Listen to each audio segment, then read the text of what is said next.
I'm all set to do my Brett Kavanaugh impersonation.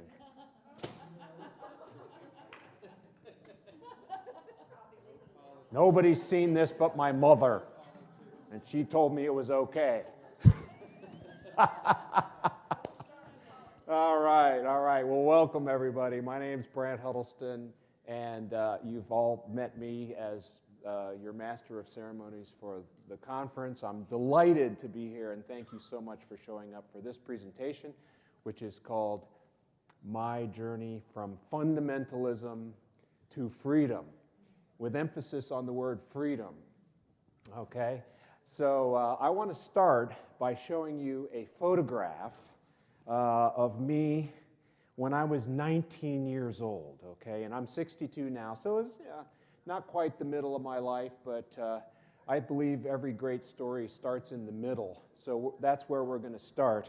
And this picture was taken in 1975, and that year is important, not just because Gerald Ford was president at the time, because on July 25th, 1975, was when I started that's when I accepted Christ and became a Christian, and this is what I looked like at that time, okay?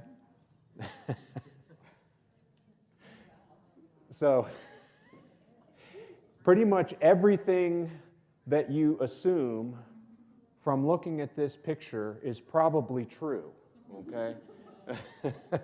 So I was, I'm going to put this up here so the camera can get a good look at it.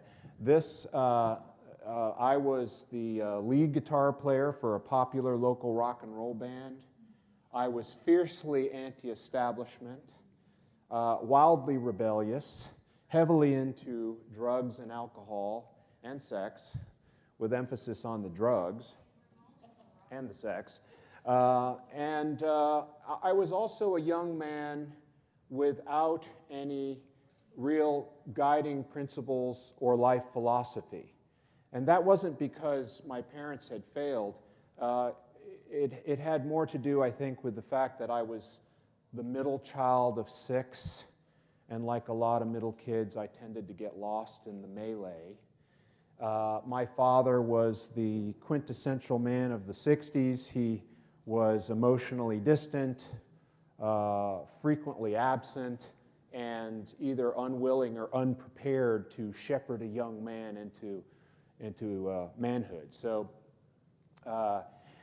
it left me a little bit in a quandary, and not only that, but I had been brought up in a very nomadic childhood. So by the time this picture was taken, I had been from the deserts of Arizona to the snowy forests of Germany and all kinds of points in between. I had been to 13 schools in 9 years. Very frequently didn't even unpack the boxes when we moved to a new place. So I didn't have any real sense of permanence. And it wasn't until I was in my 50s that I learned the term transcultural kid, or TCK. And I didn't know what that meant. I went home and Googled it, and I started to learn who I was. And transcultural kids are kids like myself who moved around a lot, typically kids of either State Department or missionary kids. And they're kind of known by not really belonging to anybody anywhere. They're almost quite literally people without a country. And so that's the kind of guy I was at this time. What isn't obvious from this picture is that I was very emotionally sensitive and intellectually curious. I had almost no religious training whatsoever. I was not raised in a Christian home. My mother was, for all intents and purposes, an atheist. My father, as I mentioned, was absent, and so I knew almost nothing about Jesus or Christianity. A little bit of stuff about, Christmas and the 3 wise men, but other than that, I didn't know anything.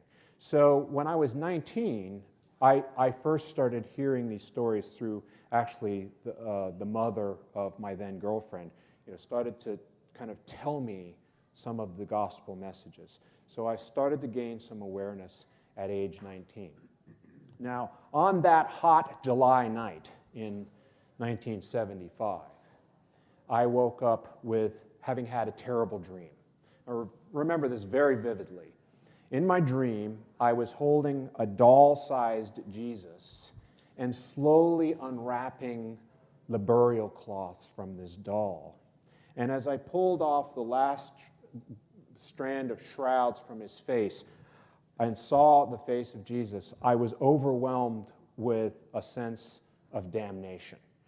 Scared the living daylights out of me. I woke up deeply disturbed. Layer on top of that a lifetime of, or years rather, of the rock and roll lifestyle, drugs and alcohol, a sense that I didn't know where I was going. I didn't know where my future was. I'd only been out of high school for a year. I was not going to college. I was working odd jobs. And, of course, problems with girls, right? So all of that mixed up had me feeling very heavy on the Sunday morning of July 25th, 1975. And looking back now, I can see that I almost had an innate sense of survival. If I didn't do something different, I was probably going to die. You might even say I engineered my own intervention. So I walked to the nearest local church that morning, which happened to be a tiny little Baptist church in Fairfax, Virginia, and in all of my hippie glory, walked into the back and sat down, and a young man was preaching the gospel, and he was not too much older than me. He presented it in a way that really connected with me, and I made the decision then and there that I was going to change my life and that this was the way I was going to do it. I walked up to the front of the church. Can't imagine what all those little blue-haired ladies were thinking when I did, and I said the sinner's prayer with all my heart.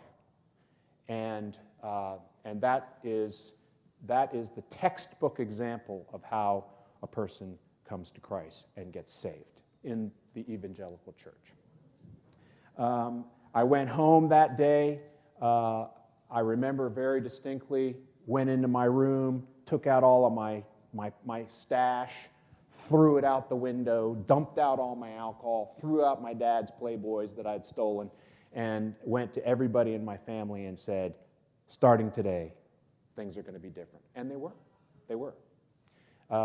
Not too much longer, I quit my band. I ended my relationship with my girlfriend. I cut my hair. And I started a new life. So that's what it really means in the Evangelical church to be born again. You're starting over. In fact, the word repentance means you're going one way, you do a 180, and you go the opposite direction. And that was what I think I really needed at that time. So let's see, my Kavanaugh notes. Yes, I know what I want to say about fundamentalism, because this is a talk about that.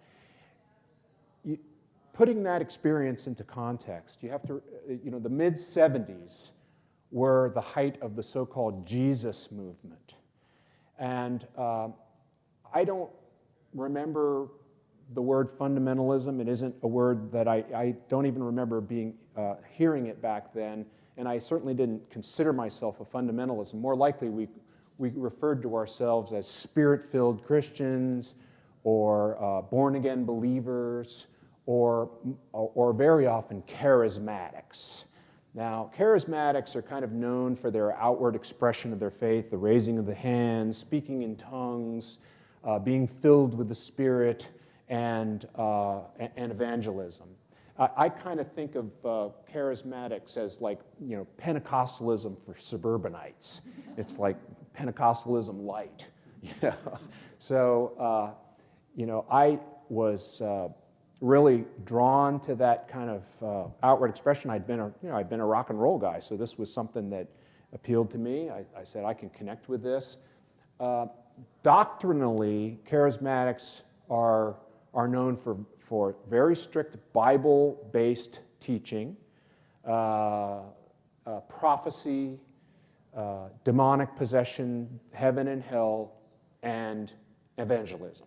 And evangelism is really high on their list. That fundamentalist nature is probably most closely associated with the charismatic movement as how they felt about the Bible.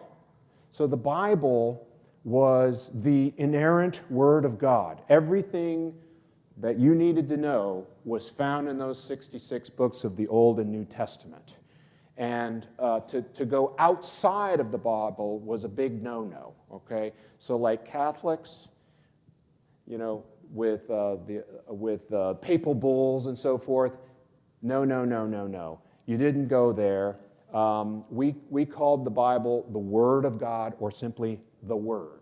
And everything that you did had to be grounded in the Word. So I'll talk a little bit later about where I think that causes people to run into trouble. But at the time, that gave me a very structured process for going from nothing, right, no spiritual awareness whatsoever, or a very little inkling of one, to quite a considerable spiritual awareness. I had this whole body of knowledge. I had this book. I had a church. I had teachers. I had all of these mechanisms and a whole group of people that were, you know, surrounding me and helping me along. So, you know, and most of them were also very young people too. The Jesus movement was characterized by young people like myself. So finally, you know, here's this TCK. Wow, I've got a place where I belong. Finally, I'm not a man without a country anymore. I have a country, and it's Christianity. So you can see how that really, really appealed to me. Now, I want to comment a little bit about fundamentalism, okay, and try to put it into context. It doesn't matter what you're learning, whether it's tennis or Tai Chi or Christianity. You start with the basics, right? How do I hold the racket? How do I do a serve? What are the rules on the court? These are the fundamentals of tennis. Christianity is no different. You have fundamentals. You learn what is the Bible? Where did it come from? What's the church?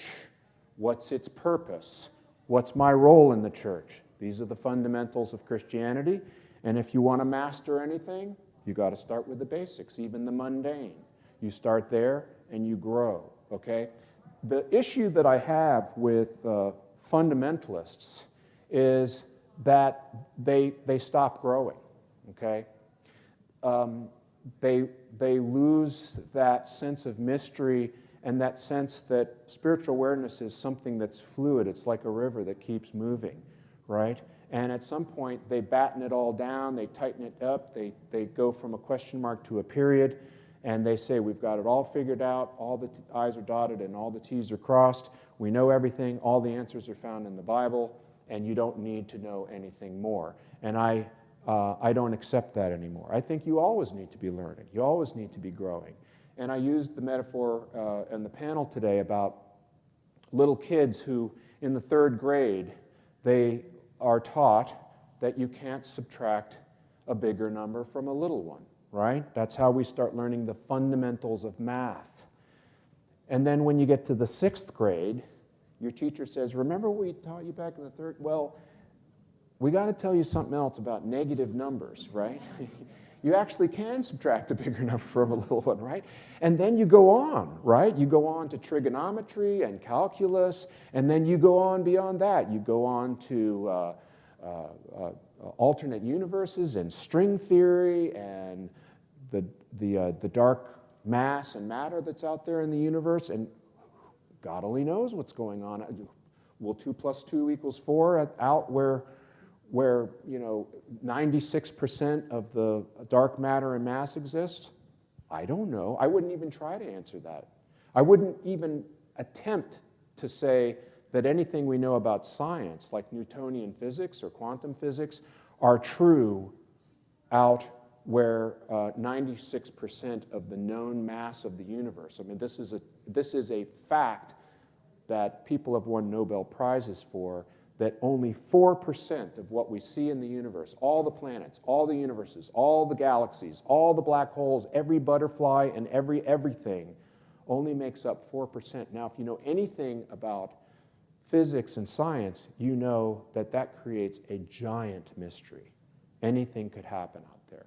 So I view a spiritual journey as almost a return to childhood, where you have what the Buddhists call the I don't know mind, the child's mind, the state of wonder and question, where you don't have to have all the answers. You don't have to have everything battened down and figured out.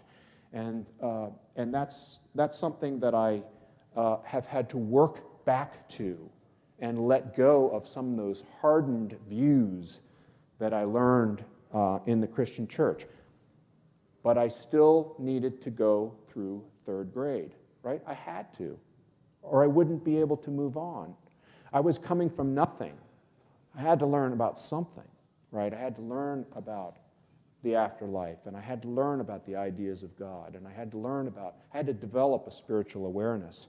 So I don't begrudge anybody who takes that path.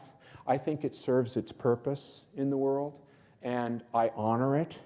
I even honor people who decide to stay stuck in the third grade. If that's their comfort place, then I honor it. I don't want to take that away from them. It's better than nothing. My only objection is if third graders prevent other people from moving on, okay? And this is, of course, exactly what they try to do, right? And they use all sorts, they being evangelical Christians, or certainly fundamentalists, will use, the biggest tool they use is scare tactics, right? They use scare tactics to keep you from growing. Scare tactics are as old as the hills. You know, I turned on CNN this morning, what did I see? Scare tactics, right? It's coming from the political world, but it's certainly used in the religious world as well. It's just an attempt to keep people boxed in and controlled. It's the best control mechanism that you can possibly have, is to scare people. That's how you keep them controlled. And I think we all, if you're growing and you're moving, you need to really be aware of when people are scaring you to try to make you think a certain way. And it comes from all different venues. It comes from the right, it comes from the left, it comes from above and below. Scare tactics are used everywhere, and fundamentalists are masters at it. And what I think is a particularly toxic brew is when fundamentalists take their third grade belief system and turbocharge it with fancy evangelism, with sophisticated multimedia presentations and great rock music and compelling personalities, and now you've got people really anchoring you into a stuck place. And I think that we all need to be very, very careful of that, while at the same time we honor the chance for people to go from nothing to something. Okay, does that make sense? All right. So I'm going to move this forward just a little bit because I'm standing up here anyway. So that having been said, I don't regret having become a Christian. I don't regret it. I honor it. It was my journey. And it brought me to where I did learn about negative numbers. I did come to a place where I'm starting to allow the question mark back into my life. And I'll talk about that a little bit later. But I had to leave the faith in order to gain that perspective, right? I had to step out of it to be able to go back and look at it for what it was. What it taught me, what I can bring forward into my life, and what I needed to leave behind. I'd say the biggest thing that I left behind were these ideas about hell, the devil. I just grew weary of looking for Satan behind every mulberry bush. You know, I got tired of that, and I also really, really started to question the notion that a heavenly Father, and I have 3 daughters, so, and one of my daughters was, she was worse than this guy, right? Okay, so she gave me all the gray hair that I have. So she was quite rebellious. Never once did I think about damning her, or condemning her, or casting her out, or separating her from. Of course not. What parent would do that? No parent would do that, right? Or very few. Certainly, that was not the way I was feeling. So, when I was maturing my ideas about God, the Heavenly Father, I was projecting how I felt, because I felt like I was made in the image of God. Well, if God's like me, then he would never reject one of his own children. So what's this idea of hell? I don't get it, right? Having not come from a Christian upbringing, that gave me a certain advantage, that I didn't come with a lot of baggage, right? So I was able to continue to be intellectually curious about my faith, and that really ultimately allowed me to accept the idea, or give myself permission, really, that I didn't believe in the devil and hell and all of the things. I let go of those things. And I started moving into a place where I said, well, if there's a heaven, everybody's going to be there. Everybody's going to be there, right? So that's called universalism. Once you take a step into universalism, you are out of the mainstream, all right? And anybody who dares to start thinking like that is going to get shown the door, right? So that's a powerful deterrent to keep you in the fold, right? They use those scare tactics and the threat of shunning and being rejected. Now you're a person who's been looking for a home, right? You finally find one, and now you want to go exploring, and you're going to lose that home. That's pretty scary. That's pretty scary. When you're as invested in the built system as I was, and you're losing your faith, wow, that's a harrowing place to be, okay? And I was terrified. I was terrified. And add to that, this was coming now later in my life when a lot of personal crises were going on, and I'll talk about those in a minute. But before that, I want to show you another picture, okay? And this is now Brant as he's approaching 50, and I won't bore you with all the details of my life in the 80s and the 90s.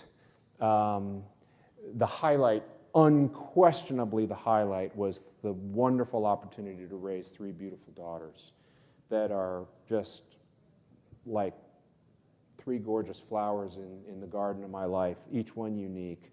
I love them dearly. They're incredibly special, especially that one that gave me all the trouble. She's actually, boy, she hated my guts. But we're as close can be now. It's just amazing. So, those years were the years of raising kids, building a career. I was working for IBM at the time. I retired from IBM. But it was also kind of boring. I was living in the suburbs, driving the beige minivan, mowing the lawn. Oh, my gosh. I remember once I was mowing the lawn, and I was way in the back 40 of my little quarter-acre suburban lot. And, it's July again, and the mower's kicking up all this dust, and it's sticking to my sweat, and I'm thinking as I'm mowing as I'm thinking, and I'm thinking, the only 2 living creatures to set foot on this patch of ground in the last 5 years is me to mow it and the dog to shit on it. So, in a sense, that all of that work was just to create a giant dog latrine. I was living a truly inauthentic life as a suburbanite. but I was doing it because very central to my egoic identity was the idea of family and business success. That's what a good Christian man does, right? He takes care of his family, and he salutes the flag, and he ends up looking like this, right? So that's me about age 50, right? My IBM years. Yeah, so that, you know, I mean, there is, right? This guy would have never thought he was going to become this guy, right? But he did. And I look back now and I think, what happened to this guy, right? And sometimes I think of it as kind of like a murder in a way. But it really wasn't a murder because he's still alive in me, the artistic, wild, creative man that you see here that got snuffed out here. It's more like having gone into like a frozen state, you know, a sense almost like suspended animation that now I'm reawakening that, which is why I'm here, right? Is because again, I'm moving backwards in a way. I want to go back to when I was open, free. It's the journey from fundamentalism to freedom. Free to explore, to have new ideas, to go beyond the Bible, beyond words, beyond speech, beyond ideas, to something bigger and more mysterious, right? Back to the question mark. So that was what was happening to me. I am way behind in my Kavanaugh notes here. So you can see then that there were some pretty big cracks opening up in my faith. Rejecting kind of traditional ideas about the afterlife, heaven and hell, rejecting the idea that the Bible was the end-all, be-all, you know, that virtually everything that I needed to learn was found there and nowhere else.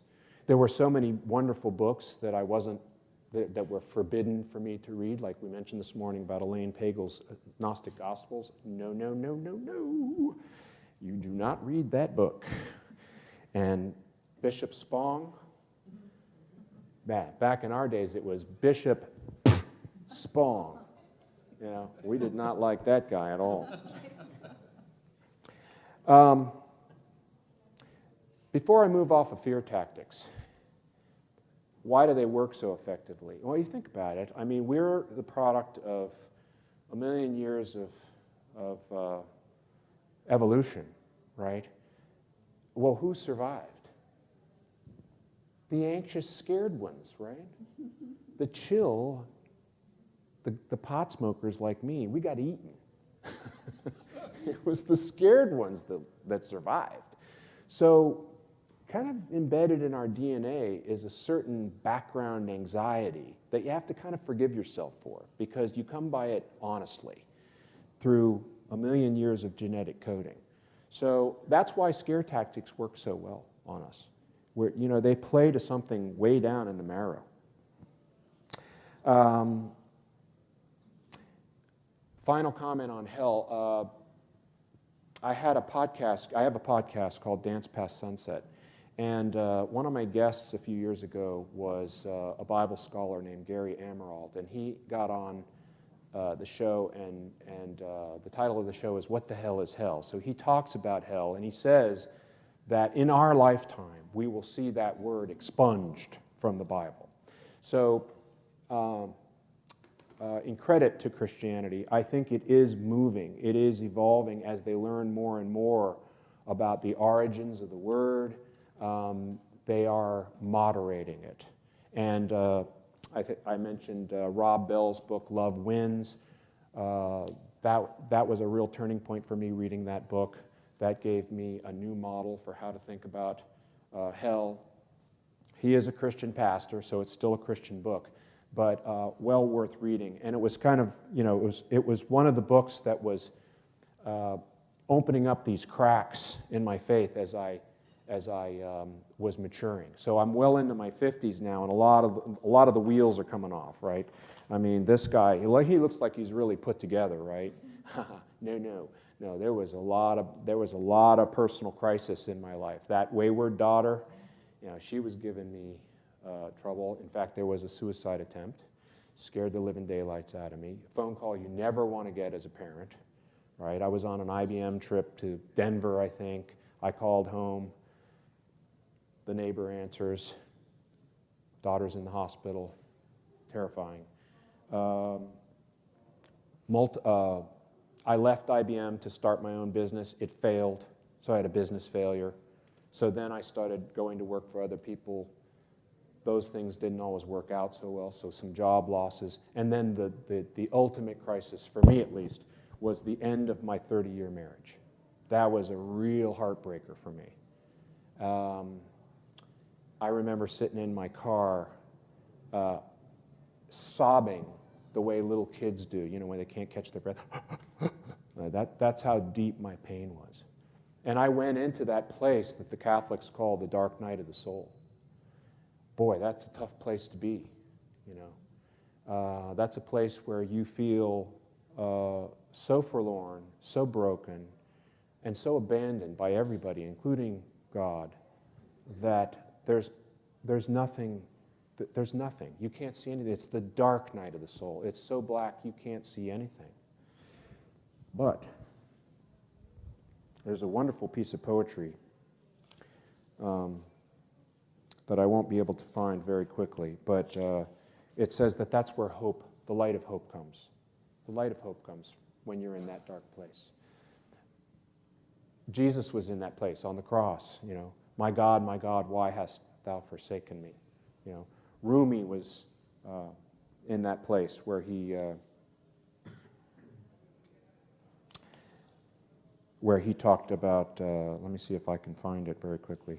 Where have you gone, my love? You left me broken and hopeless. That's the dark night of the soul. So I was in that place, and that's a place of growth. That is a place of growth. There is a verse in the New Testament that talks about the unshakable kingdom. It's when, like an earthquake, it shakes and shakes and shakes until everything that's been built up crumbles to the ground. And there's nothing but a field of rubble. And that's when you can start building again, right? So that's where I found myself at age 50. Divorced, separated from my family because all the girls had grown up. They were moving out to college. No job. Boy, tough. In the darkness of despair, hope is the only light. Okay? But that's when things really started to happen for me in a really positive way. And I'll tell you a quick story. I was going to a big Baptist church by that time, and I was so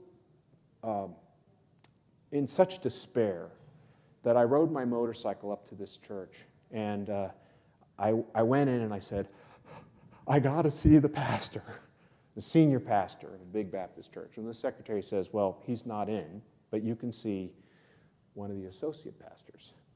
I was like, associate pastor. Okay. So I go in. I don't remember anything about this guy. I don't remember his name. I don't remember what he looked like, nothing. I just remember going in there and wringing my hands and pouring out my woes, and I don't know, the devil and God, and I'm not sure, the Bible, and blah, blah, blah. I was coming unglued in front of him. And he listened very patiently. And when I was done, he said, have you ever heard of the Emergent church? And I said, no. He said, go home and Google it. That's all he said. So I went home and I Googled the Emergent church, and I discovered that there were a lot of Christians feeling a lot like I was. And I ended up reading this one book.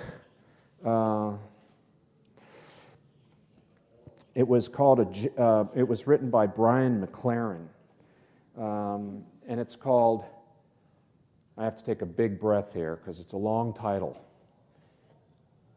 A Generous Orthodoxy, Why I Am a Missional, Evangelical, Post-Protestant, Liberal, Conservative, Mystical, Poetic, Biblical, Charismatic, Contemplative, Fundamentalist,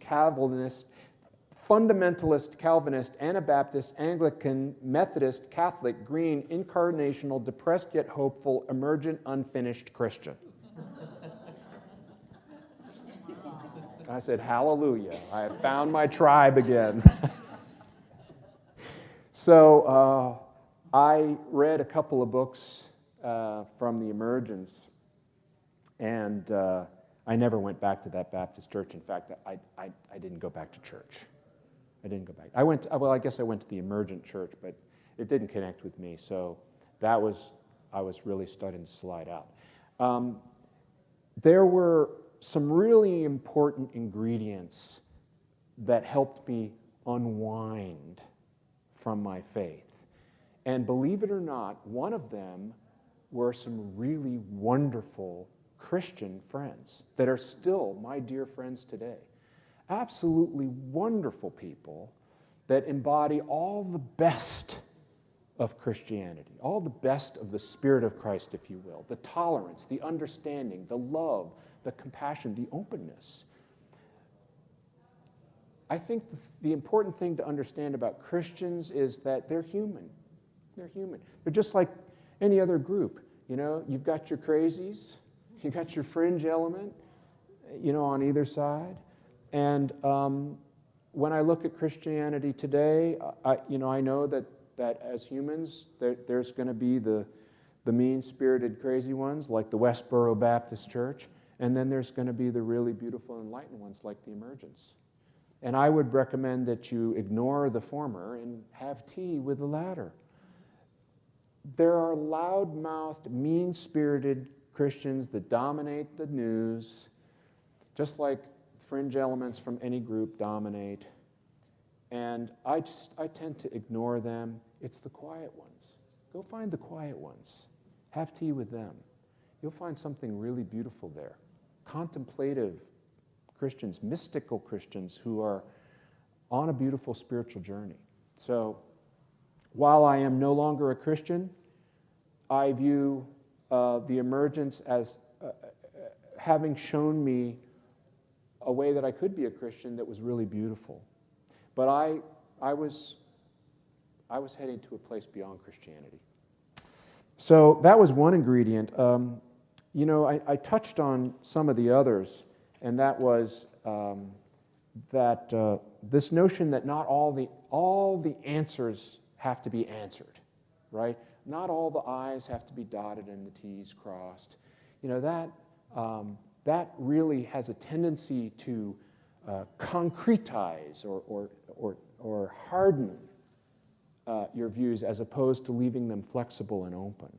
And I think this is one of the mistakes that Christians make, is they have a tendency to view stories as historical fact. You know, there's no room for them to understand stories as myths or allegory or symbolism. No, you know, Jesus literally rose from the dead. Jesus was literally born to a virgin, and so forth and so on. You know, the Red Sea literally parted. These are things that they believe as historical fact, and that's a big difference from somebody who approaches these stories, God, the Holy Spirit, as metaphors that point to something, again, bigger than the story, beyond the words, beyond speech, beyond ideas, a mystery that you can't even begin to contemplate. It's the 96% out there. You can't even begin to understand what's going on out there. Meister Eckhart said, the Christian mystic Meister Eckhart said that the idea of God can become the final obstacle to God. And Heinrich Zimmer said, the best things are left unspoken, not written down, not said in words. They're a mystery. They're bigger than that. So these were ideas that I was starting to grasp. Now, the Apostle Paul, who was arguably the architect of modern Christianity, he takes a lot of heat for things that he said, because he was a man of his times when that was a Roman Empire and slavery existed and so forth. But I want to point out a couple of things that he said that point to this very same truth. He said, "I am a man who looks into a mirror darkly." I don't understand. When he was talking to the people that he was writing these letters to, he said, "I give you milk because you're not ready for solid food." So he was implying there was more, much more, but you're not ready for it. You just need to learn right now that you can't subtract bigger numbers from little ones, right? And when you're ready, we'll tell you about negative numbers. So that's the way I understand the New Testament now, is that it was a roadmap to something, but don't stop. Keep going, okay? And work your way back to that beautiful place that we were as children, right? The I don't know mind, the child's mind. This is what the Buddhists teach us. Now, I happen to think that Jesus was influenced by Buddhism. If you study Buddhism, and you start reading the books of, for example, Thich Nhat Hanh or Eckhart Tolle, you start seeing, wow, these were forbidden texts when I was in the hole. But once I climbed out and I was able to read them, and the Gnostic Gospels, and so many other wonderful, I was like, wow, okay. And things that I just glossed over, like the fact that there's virtually no record, even if you accept the Bible as historical fact, well, where was he between the age of 13 and 30? 17 years. I don't know about you, but that, in my 20s, and I was doing a lot of stuff, I was growing and learning and expanding, and so was Jesus, right? Well, what was he doing? We don't know. Maybe he was in India, right? I mean, I certainly think that he was influenced by Buddhism. That's my personal opinion, and there's a lot of people a whole lot smarter than me that agree with that. And if you start looking at what Christianity became in those very early years, okay, we're talking about year zero, right? The Roman Empire is at the height of its powers. Polytheism is dominant, and here you have this little tiny little sect called Judaism, and then Jesus, as a rabbi, pops in with some of these Buddhist ideas, and the two start meshing together, and you get a Judist, right? Or a Jubu, I think is somebody that's called on, a Jewish Buddhism, and then eventually over time it becomes Christianity. Now, so I mentioned one ingredient that kind of had a tendency to unravel me. A second one was the teachings of Bart Ehrman, who, let me get his title right. He's a professor of divinity, the James A. Gray Distinguished Professor of Religious Studies at the University of North Carolina at Chapel Hill. Anybody know Bart Ehrman? Okay. I was curious about what happened after Jesus died and before the Bible, because, I'd been hammered over the head, the Bible, the Word. And I said, well, what happened before there was a Word? There were a couple of hundred years there, right? There was no Word. So what was God up to during those years? So I stumble across this teaching from the Great Courses, the Great Courses, by this guy, Bart Ehrman. It was called the Early Church, and he talks about what happened during those years. Wow, boy, did that open up that really opened up a lot for me, because then you start finding out that that Bible study, in a way, is just like studying anything that points to the infinite. It's a conundrum, right? Because the more you learn, the less you know. This is weird, because you're studying the infinite. Once you start getting a little peek at the infinite, you realize how stupid you are. Right? So if you want to stay smart, stop learning. It's a conundrum. If you're on a spiritual journey, you're going to get stupider. And it's a beautiful thing. It's a beautiful thing, because you're moving into that place that the Buddhists call the I don't know mind. I don't know. That's okay. That's an acceptable answer. When I was a Christian, that was not an acceptable answer. You had to have an answer for everything, and it was all in the Bible. Now, I'm really okay saying I don't know. People ask me a question, I don't know. So that was a big turning point for me, was taking that course, and then I really now you're really starting to study the Bible with a certain kind of intensity, and I had always read it, and I read it from cover to cover, over and over again. I mean, going a day without Bible study was a big no-no for me.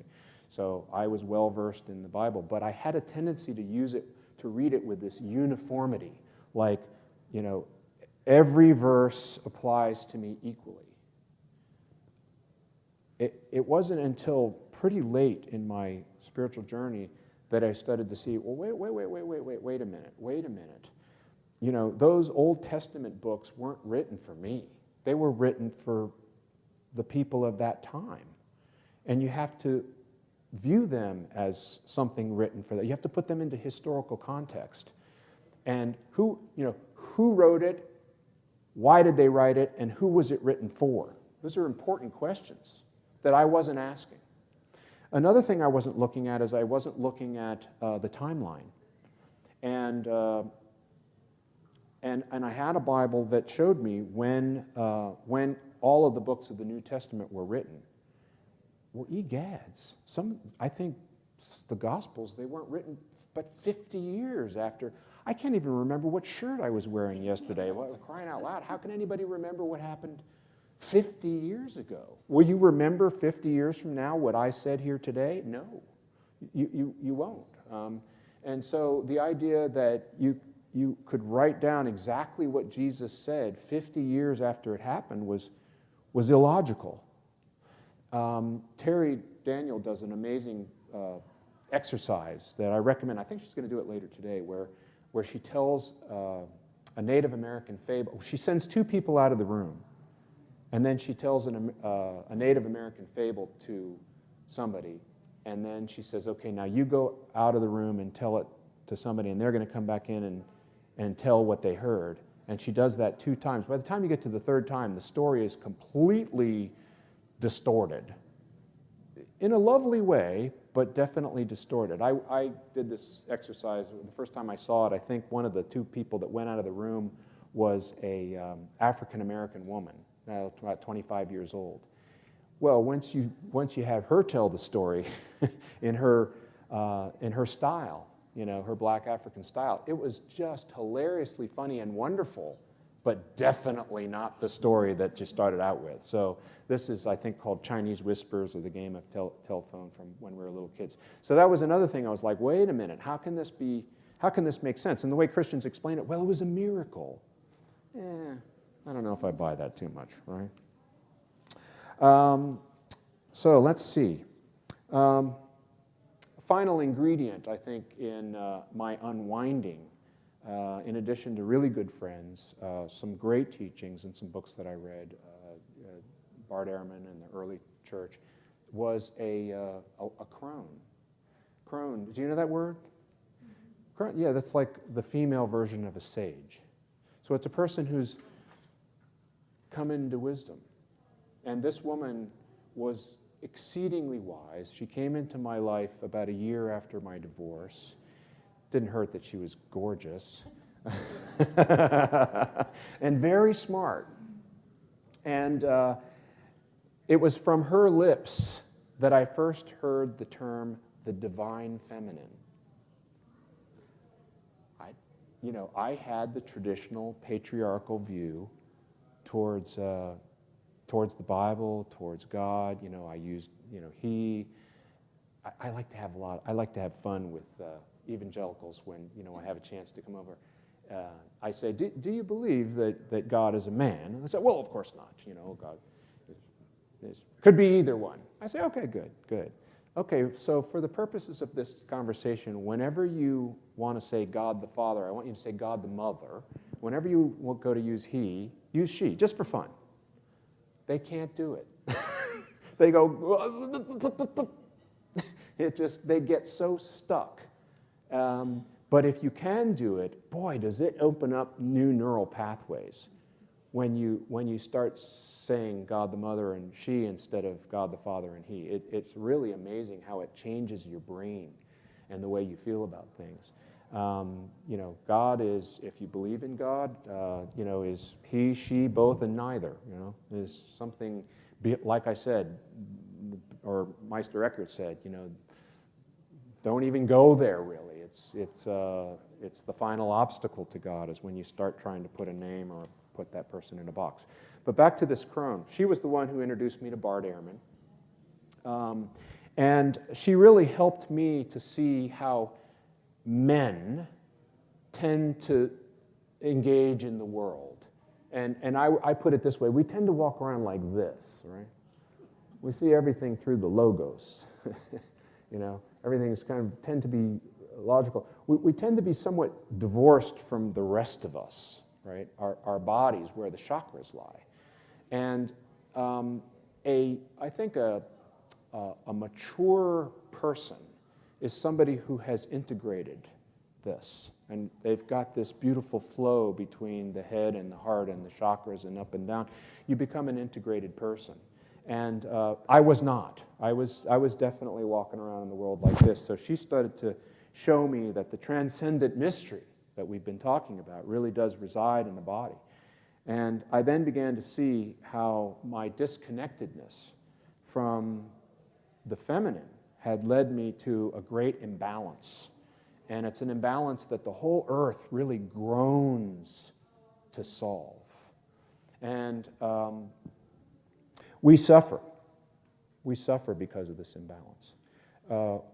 Whenever I hear about a report of another school shooting or a bombing like the one we had in Pittsburgh last week, before I know anything, I know one thing. It was a man.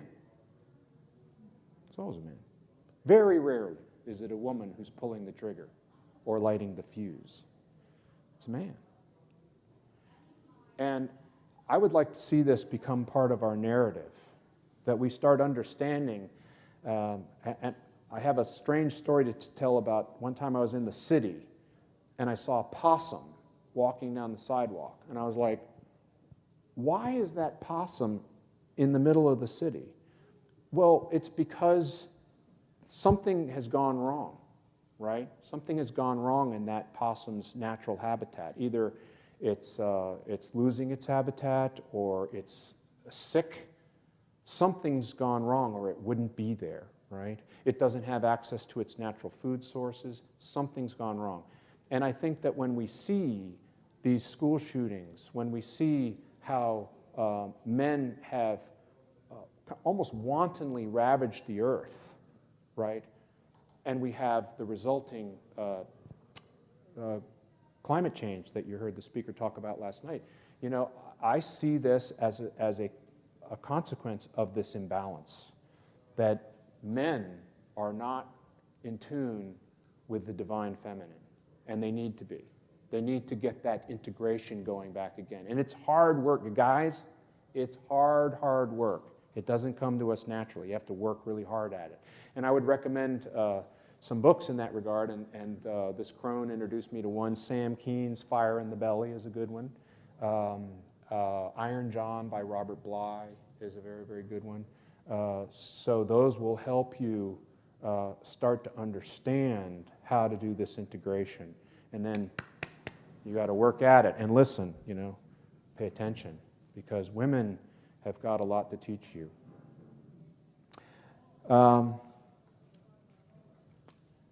She was beautiful. She was the temple mistress who took the young hero under her tutelage for a period and exposed me to the totality of what can be known, right? Which is what a goddess does, right, for a man. She exposed me to Joseph Campbell's The Hero's Journey. Also, excellent reading. Go for that one, The Hero with a Thousand Faces. You know, these were things that I studied. You know, I could have never read any of these books as in the cave that I was in. You know, I had to move out of that cave and into a bigger cave, a different cave, a bigger cave, I think, but still a cave, right? I'm still constrained, but I definitely moved out of where I was and stepped through. And only once did I look back. I remember very briefly I looked back, but the door was closed. I couldn't go back. So I don't call myself a Christian now. Yes? The hero's Joseph Campbell's The Hero with a Thousand Faces, or The Hero's Journey is also another good one. Or you can, there's a beautiful video series with I don't remember, but he's interviewed. But that's also, who is it? The Power of Myth. Yes, thank you. That was very good. And Star Wars follows that to a T. Star Wars does, yeah, it does. And these are beautiful ideas, beautiful ideas. And you know, anything that you hear from me today is a lot of what I learned from those masters. So, you know, I don't really have anything new to add. I will share with you the lyrics of a song I wrote when I was a young Christian, and I know I'm doing this the wrong way.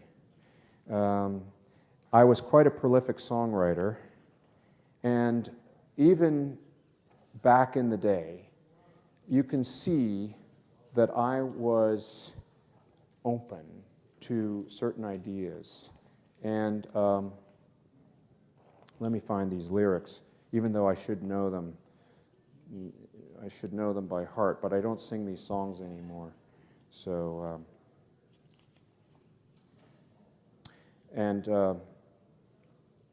while I'm looking through my notes here, I see that I failed to mention something about Jesus that I also really started to open my mind up to, and that was he was a dark-skinned Jew. He was not the white, westernized Christian, the white, westernized, handsome Hollywood hero that we have a tendency to see in all the pictures. He was an Easterner. He was an Easterner. And the Eastern side of Jesus, the mystic side, the contemplative side, the mindfulness Jesus was one that I was never introduced to as an evangelical. I had to step out of the faith and read books from like Thich Nhat Hanh and Eckhart Tolle to see, wow, Jesus was Eastern and all those Eastern thoughts. And I think one of the mistakes of the evangelical church is they have a tendency to look at Jesus and all of Christianity through a set of very thick Greco-Roman lenses, right?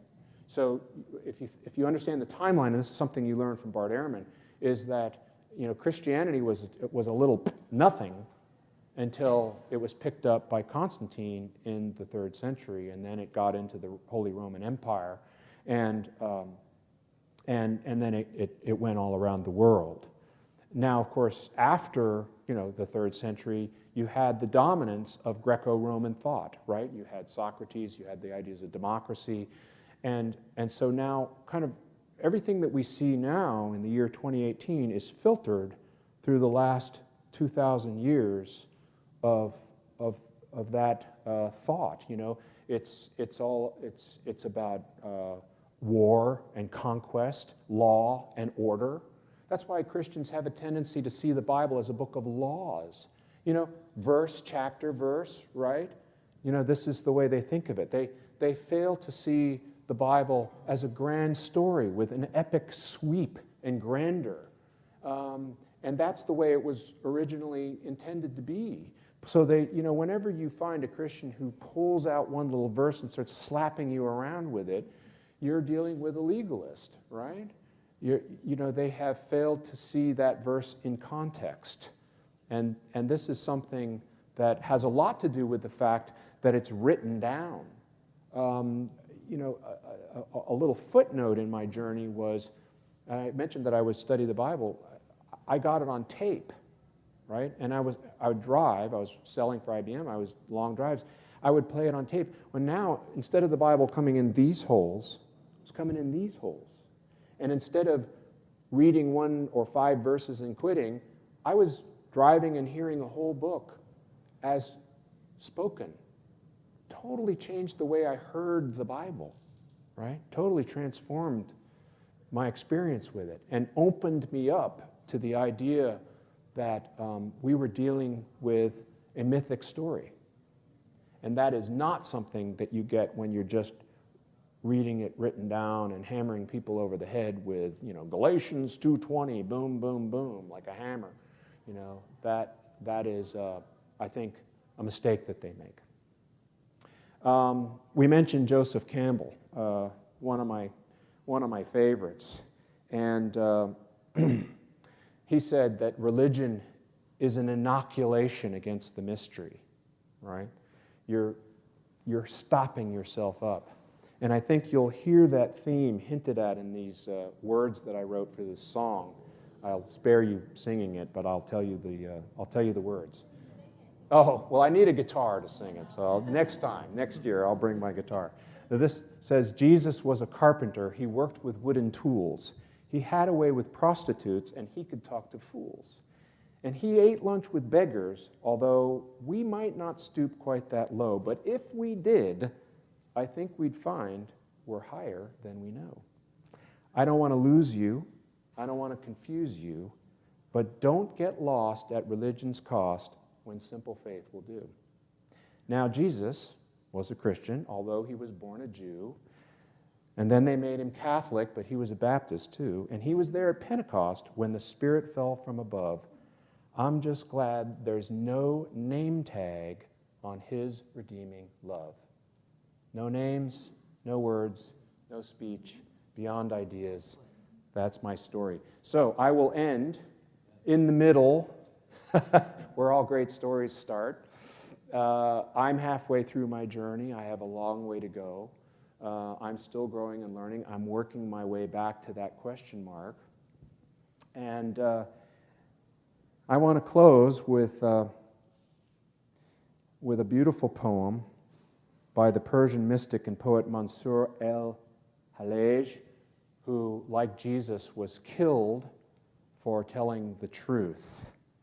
And this is what Hallaj said. I saw my Lord with the eye of the heart. I asked, "Who are you?" And he replied, "You. All of you. You are the divine ones. You are the chosen people. Welcome. And namaste." All right. Questions? Brian, I just want to make a comment. Thank you very much for the talk. Your poem, did that fit into your genre of music when you were back in the old days? Well, kind of. I mean, I was a Hendrix. I was thinking of Jimmy Buck. Did you read it? No, I'm not a parrot head. No. Yeah, when I talked about the murder and, the artistic Brent going into a frozen state, that was one of the compromises that I had to make, because I was coming out of the Jimi Hendrix, Led Zeppelin, Cream, rock and roll. And, yeah, the good stuff, right. Oh, yeah, so like that young preacher that led me to the Lord, one of the first things that he did was he put a 55-gallon drum in the middle of the church parking lot, and he said, "Everybody come and burn their records." I had an awesome collection of vinyl, and I was like, I don't think so. I didn't burn it. I still have all my vinyl. So even way back then, I think I was going to retain some independence. I wasn't going to do just everything they told me to. And I didn't.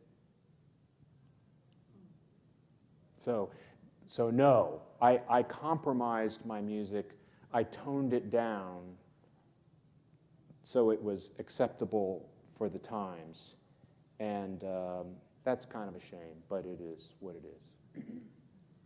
Yeah. I came back to it later. You know, Grant, you mentioned that you lost your faith. I don't think you lost your faith. You lost religion.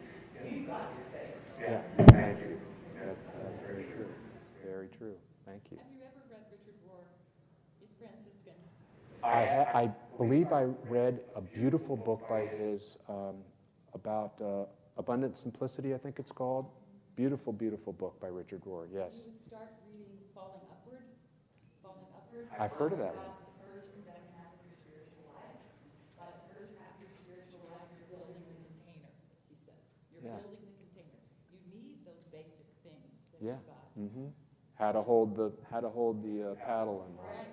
And then the second half of your spiritual life, you're filling that container. Beautiful. He's an elder. He's a prophet. He's beautiful. Yeah, very nice, very nice. Good. More questions? Yes. Well, another thought on the divine feminine. A few years ago, I had a little bit pursuing that if you look into Hinduism, that religion Oh, yeah. honors the divine feminine more than any other period. And the goddesses are amazing in that. And just that, if you study Hinduism, try to get to the world, it is just amazing. I mean, I think they felt a lot, they feel a lot closer to truth. You're here, so you're not with my friend Robert Kopecky, who's giving a talk next door, I think. I met Robert through a debate we had online. I read his article, How Women Are Spiritually Superior to Men, and I was like, oh, well, hold on a second there. So I wrote a rebuff to it, and that started a friendly exchange between the two of us. And eventually I had him on my show. You can find it on dancepastsunset.com. You'll find Robert Kopecky's interview with me. And I just love him. He's an amazing guy. I read his book. It's wonderful. I don't like the word superior. I don't like supremacy, whether it's applied to sexes, races, or religions, for that matter. I think that we all bring something to the table. And it's a beautiful table. It's a banquet. And I like the old Native American saying that women hold up half the sky, but men hold up the other half. Okay, let's not forget the guys. You know, I'm very much of an advocate for the male essence as much as I am for the female essence. I like the balance. I like the balance. They both bring something wonderful. Yes, sir. I was just going to say, during the panel discussion, I said that I wear the cloak of Christianity because I was born into it. And I also, in recovery, extreme alcoholism and drug addiction. And one of the things I learned in Narcotics Anonymous and Alcoholics Anonymous was don't throw the baby out with the bathwater. So what I'm doing is I'm trying to stay within my Christian background, but also learn other ways to think about things, still retaining that Christian background. So I'm reading things like John Shelby Spong's Reading the Bible with Jewish Eyes. And it's Christianity in a very different perspective. So my point is, it's okay to stay with what you're familiar with, but be able to stretch. Yeah, and there's plenty of stretch room in Christianity, plenty. Yeah. I mean, I think I could have easily stayed a Christian if I'd wanted to and continued to grow and expand. And lots of people do. Lots of people do. You're still a Christian, Brent. You still believe in what Jesus taught. I'm a big fan of Jesus. Which is Christian. I think the reason I don't call myself a Christian is because I think the term and maybe even the faith has been hijacked. And it goes back to what I said about, viewing things through this Greco-Roman lens. I feel like certainly American Christians, and certainly the really loud ones, have kind of turned Jesus into their pro-war, middle-class, materialistic poster boy, and I wasn't buying into any of those things. I didn't like. I don't think that the decisions by evangelicals in the 80s with like Jerry Falwell and the Moral Minority and so forth to become political activists has served either group well. I don't think it's served the Republicans well, and I don't think it's served Christianity well. I think in a way that's kind of brought them both down. And if you listen to the more outspoken Christians now, they've got some good ideas, but then they've got this idea that we have to get back to a Christian nation. And I'm like, have you studied your history at all? Do you know anything about Thomas Jefferson and all those guys, the Enlightenment? Or, they've got some pretty narrow ideas about what they think is good and right. And, what I've come to believe is that if you scratch the surface of a fundamentalist of any ilk, doesn't matter whether they're political or they're religious or if they're fundamentalist, you'll find a scared person underneath. This is the mechanics of fear.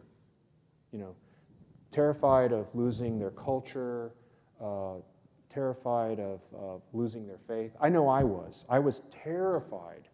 Just like Bart Ehrman, I read an interview with him, and they asked him, well, what was the thing that scared you the most? He said, oh my gosh, I thought that once I let go of this structure, that I was going to go right into debauchery, and drinking and carrying on, well, kind of like I was before I was a Christian, and that doesn't happen, it doesn't happen. I retained a lot of the really good things that I learned as a Christian. I kept, how to be faithful, for example. I'm married, I know how to be faithful. I know how to think about how my decisions affect other people, how to accept the consequences of my decisions. These are things that I had to learn as a Christian, and I think those are good. They're good for culture. The irony is, when you're talking about with fear, in the Bible, all of this puts God as a male-female figure as opposed to what we're talking about as an essence, an all-encompassing essence. The Bible says, trust in Him, and you'll lose all your fear. That reminds me of a New Testament verse that says, perfect love casts out all fear. Perfect love casts out all fear. So why are these Christians all so scared? Right. They're not in love. Because if they were, their fear would vanquish. So, when you see mean-spirited people, wherever they come from, they're scared and they're hurting, and they really deserve our empathy. And they need to be helped on a pathway to love. And love is what it's all about. Love is all you need. John Lennon. One of my favorites. Yes? That's very interesting. I was thinking during your talk, I just really immensely the work when I came to Cincinnati. You know what? Can you, for the purpose of live stream, would you mind coming up and speaking into the microphone so everybody can hear? I hope some of these other wonderful questions were picked up. I didn't think of it till now. Yes. And I only have 2 minutes, so. 2 minutes, so keep it short. Yeah. Got it. Oh, okay. All right, very good. What? Yeah. Okay, thank you for your talk. I really appreciate it. I was coming here hoping to see what the path might be for other Christians to move beyond the transcendent God, above them and outside of them, to the immanent God within us and us, which I can see as a transition you have made. I did some bibliomancy when I came here, and I got a passage from, I think it was Ezekiel, saying, "A fugitive will come and report to you the news." And I said, "That's him." Thank you. And I think that I was brought up as a Southern Baptist, mostly because there wasn't a Methodist church nearby in Georgia. And I've now moved into, I've done a lot of work in Celtic spirituality living in Ireland. And I can see connections with that, the indigenous culture here. And I think the future is not the past, but we have to learn from the culture that sees the universe as a consciousness and sees the respect for every living being, that the earth itself is us and is a living being and is our mother. So I think that's really important. Just one other last quick thing. I don't understand coming out of the Greco-Roman tradition, because they had multiple gods. And those gods sort of interfered in human lives and did things for their own benefit and caused a lot of trouble. But I don't know, maybe Christianity does that too. Thank you, anyway. You're welcome. Well, yeah, and if you want to have a little fun with your evangelical friends, of course, we've all heard about the Trinity, right? Father, Son, and Holy Ghost. Ask them to show you that in the Bible. Doesn't exist. Bart Ehrman explains it this way. We had, in Roman times, we had, polytheism was dominant. And then Christians came along and said, well, we have the Father, and we have the Son, and we have the Holy Spirit. Actually, they said that we have the Son, we have Jesus, and He's God, and His Father is God. And the polytheists said, welcome, you're a polytheist just like us. And they went, no, we believe in just one God. And they said, but isn't Jesus also God? And they said, yes. Oh, then you have two. Welcome, you're a polytheist just like us. And so round and round they went for like 100 years until somebody came up with this brilliant idea of the Trinity. And it's actually not found anywhere in the Bible. And I didn't know that until I took that course from Bart Ehrman. And he points it out that, so, when Christians talk about the Trinity and you say, yeah, okay, show me that in the Bible, and they can't do it. Sure. All right, we're bringing out the big guns now. She's kidding. Did you want to say something, ma'am? No, I just have an appointment. Oh, you have, okay, all right. So, yeah, thank you. I just want to say something about the Trinity thing. So when they were beginning to sell Christianity, which was really Catholicism at the time, they had to pitch it to the pagans.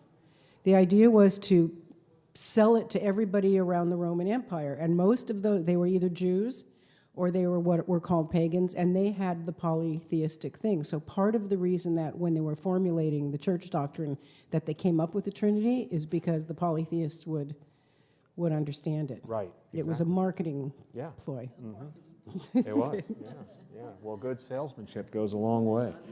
Yeah, and of course, now if you're willing to accept that God and the faces of God are all just metaphors, then you are open to the idea that I guess you could say you're open to polytheism, right? I was just going to say, I can't quote source, but to support what Terry is talking about, in France, in medieval France. I'm going to give you this microphone so that the tape can pick it up. To support what Terry's talking about, in France, medieval France, and I can't document or quote the source, but in local rural parishes, the priests would combine Christianity teachings or thoughts with the local cultism of witches and demons and all kinds of stuff, because that was the only way they could win people over to Christianity. The other thing that I found profound and fascinating when I get challenged about hauntings and ghosts and spirits and things like that is that Christianity up until 553 AD taught reincarnation as a basic premise and teaching until, I think it was the Emperor Justin in 553 outlawed it. Again, going back to a theme we've heard throughout, power and control. Mm-hmm. Thank you. Very good. Well, if you accept the idea that we're we're moving from grade school to high school to college to beyond, and you know, we're learning something new all the time, and you apply it to the sweep of history, you can see that we went from Christianity being accepted by Constantine going into the Roman Empire, and then some 1,300 years later, you had the Roman Catholic Church having grown up and become corrupt, okay? And then you had the Protestant Revolution with Martin Luther that coincided with a very important piece of technology, which was the printing press, right? And that enabled the common people to read the scriptures in their own language, because then he also translated it from the Latin to German. Fast forward to the 21st century, right? Now we have the internet, which could arguably be thought of as Gutenberg Press version 2.0, right? Because now all of a sudden you have this explosion of ideas in all languages for everybody on the planet that can get access to what is going on. 1,000 years from now, when we look back at the 21st century, how will we think of it the way we look back now on the 15th century and the 16th century? Think about that. I think we're going to look back on this time as being exceedingly profound. And the development of the internet is going to usher in a whole new era of, almost in a way, you can almost think of it as a religion of one, a religion of one. I don't have to belong to a Pentecostalism, or I don't have to be a group Catholics that, okay, I got to accept all their beliefs. I have my beliefs. They're different from your beliefs. You have your religion of one, I have my religion of one. Mine's different. I respect yours, by the way. I don't know what it is, but I respect it. That's where you are. And I think that's what the internet is allowing us all to do. I mean, we're all in different places. If you really open the hood back on each and every one of us and take a look down inside, you're not going to find all the same components, right? We're all charting our own course, and that's a beautiful thing.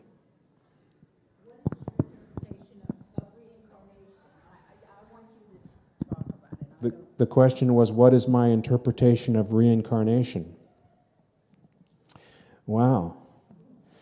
Well, I'd like to go back to the 1990s and buy Apple at $10 a share, if I can do that. I heard an amazing talk, and is Terry still here? Okay, she'll remember this guy's name. I went to the University of Virginia, and there is a kind of an unknown group there. It's one person. That sounds familiar, yeah. I think it might be that Jim Tucker. But the story is that back in the 50s, UVA got a grant, but there were strings attached, and they had to use the money to study reincarnation. And they had to do it using the scientific process, right? They had to do a bona fide, serious study. Well, they wanted the money, right? So they took it, and they hired an MD. And he did what he was supposed to. He studied a very rigorous scientific study of reincarnation. He passed away, I think, in the 80s or 90s, and because they still have the grant and they want the money, they hired a second MD. And this is the gentleman I heard speak. I'm not sure what his name is, but he came to Richmond, where I was living at the time, and he gave a scientific presentation on reincarnation. Pretty thoughtful, pretty thoughtful.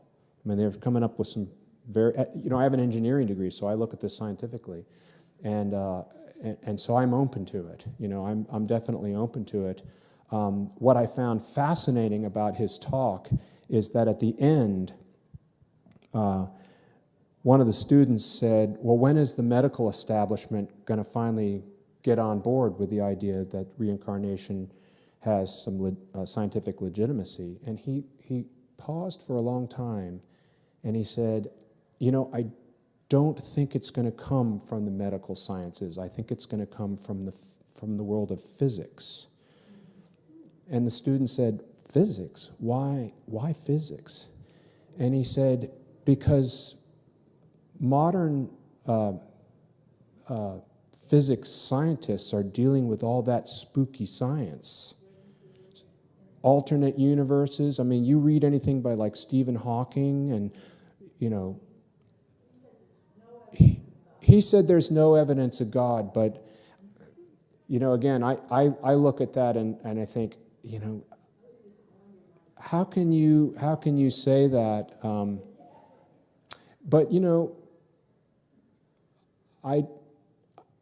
that's okay. I mean, it doesn't bother me that he said that.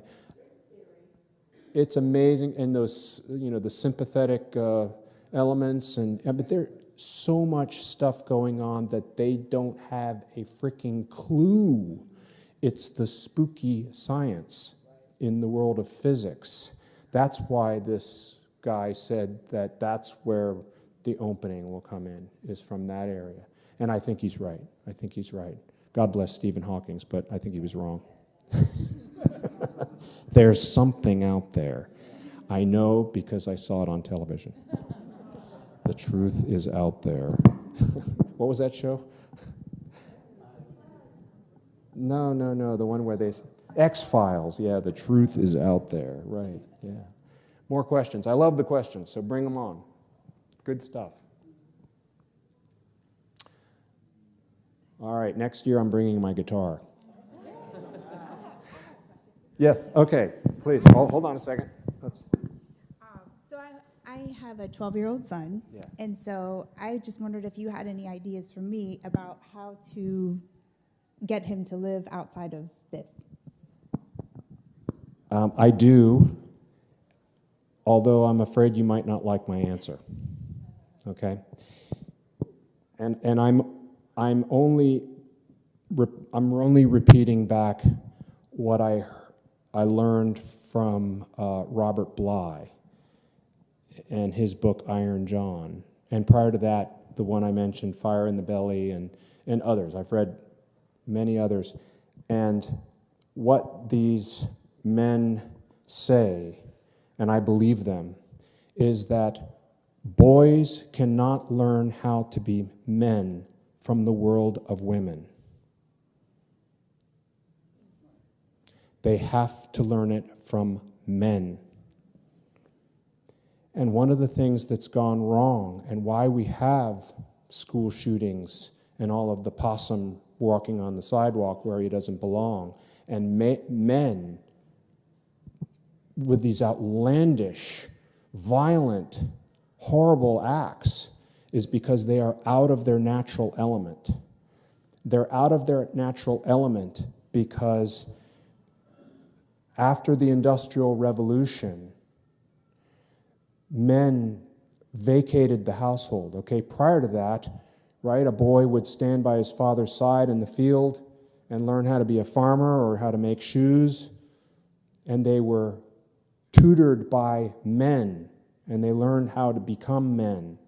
And if you look at any of the great cultures of this world, you see ritual, painful ritual that women wouldn't do. I've got a picture, my wife's from Brazil, okay, and I've got pictures of a ritual for boys where they take the stinging ants and they make gloves where all the stingers are pointed in, and they make the boys put their hands in and keep them there. Now, women are not going to do that, right?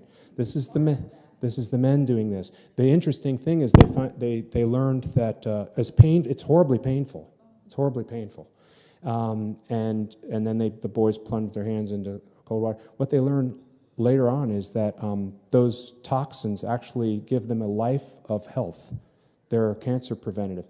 So that's a physiological advantage, but there's something spiritual happening on that happens in a young boy's heart when the men come and pull him away from the mother and say, "You're coming with me, pal, and I'm going to teach you how to be a man." And you can read about it in Iron John and other books. And we don't have that now. We don't have a culture that supports that ritual. We have a culture where, it's one of the issues I have with feminism. When I was in the 70s as one of those guys, I was getting taught that men are pigs, right? Men are pigs, male chauvinist pig. This is what I heard as a boy growing up. You're bad. You're a defective girl. Right? That's who you are, And oh, by the way, a woman needs a man like a fish needs a bicycle. What does that tell me about me?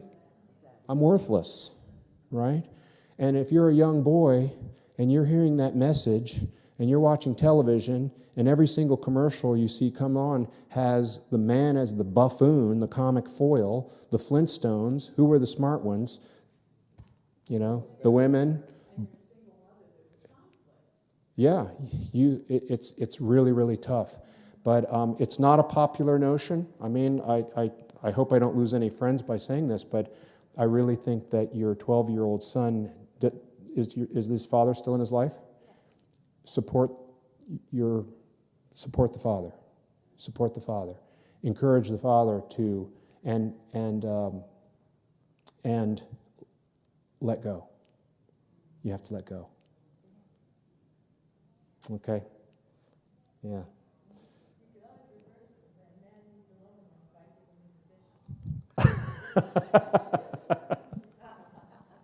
I think we need each other. I really do. I think we need each other. So, yeah, good question, though. I hope it was helpful to you. Robert Bly, check him out.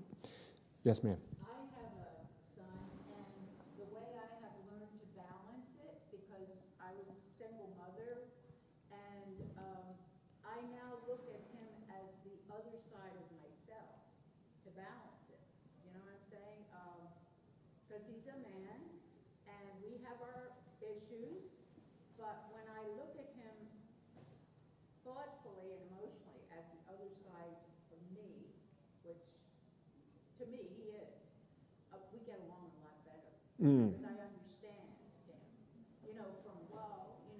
He saw that in me, and Yeah. it became maybe the opposite because he didn't care for it or whatever. Right. So, I'm working on that one. Well, that's good. I think the danger for boys, and this is way outside my subject, but I think the danger for boys is that they, especially when they're raised by women and without the male essence, is that they are taught to be nice guys, right? Taught to be a nice guy. I mean, in my case, my father was absent, so I was raised largely by my mother. My mother had her issues with men. My dad was not such a nice guy. Her father was definitely not a nice guy. So she was, come hell or high water, she was going to raise her sons to be nice guys, right? So that's my childhood. Then I didn't have my first male teacher till I was 13, right? Then the Vietnam War is underway. What am I learning from that? Well, men are cannon fodder, right? We're the ones out there on the point of the spear, dying in the jungles, right, in order for the rest of the country to have, Sunday afternoon picnics.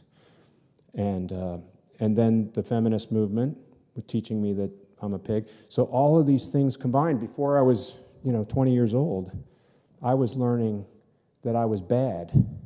So you work really hard to undo that, and you learn that the secret to your success, or at least what you think, is please women. You become a nice guy. Eventually it explodes. It explodes. Because boys have a natural fierceness. They are warriors. And if you don't find a way for them to express that fierceness, it'll pop out in other ways, okay?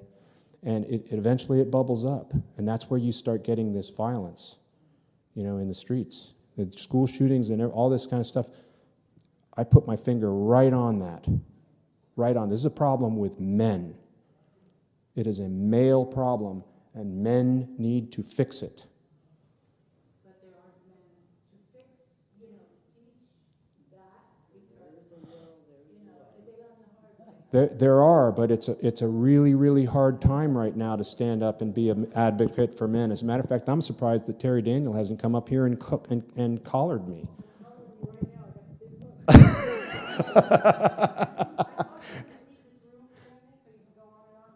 Okay, all right, very good. Thank you, everybody.